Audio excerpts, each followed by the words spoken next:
Wow. So that hurts. We also have a floating rate loan because we used bridge debt. So when we first closed, the interest rate on that loan was 4.5. I'm going to tell you guys a secret. It's not 4.5 today. Matter of fact, it's in the nines. Ooh. Now we have a cap on that loan. So the cap brings us to, I think, 6.5.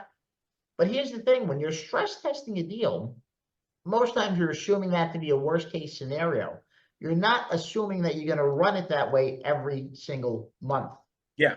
Let alone the 3.5 times increase in insurance, because Right, that's not what you're running that on, right. you know? And then you're also seeing those increases in other expenses. So another challenge has been repairs and maintenance. Since the pandemic, especially, a lot of people who do that type of work haven't been as willing to do it.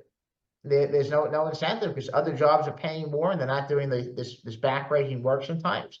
So they're like, well, why am I going to do that when I can work at McDonald's and make the same amount of money?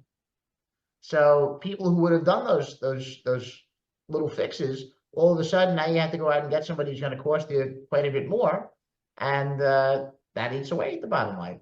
That's actually probably the single biggest thing people aren't talking about right now in the multifamily space. People are talking about insurance, they're talking about interest rates. Uh, a lot of them don't really focus on, rents have flattened or went down in many markets, but expenses are still going up. So remember our previous example when we were saying, well, if you have that leverage and if the NOI stays the same, I guess you can still pay the mortgage. Here's the problem.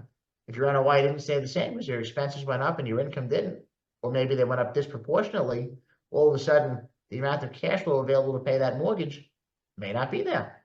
Three things that you mentioned before, and I'm going to pause and let you recount them, that kind of got us into the place that we are right now with commercial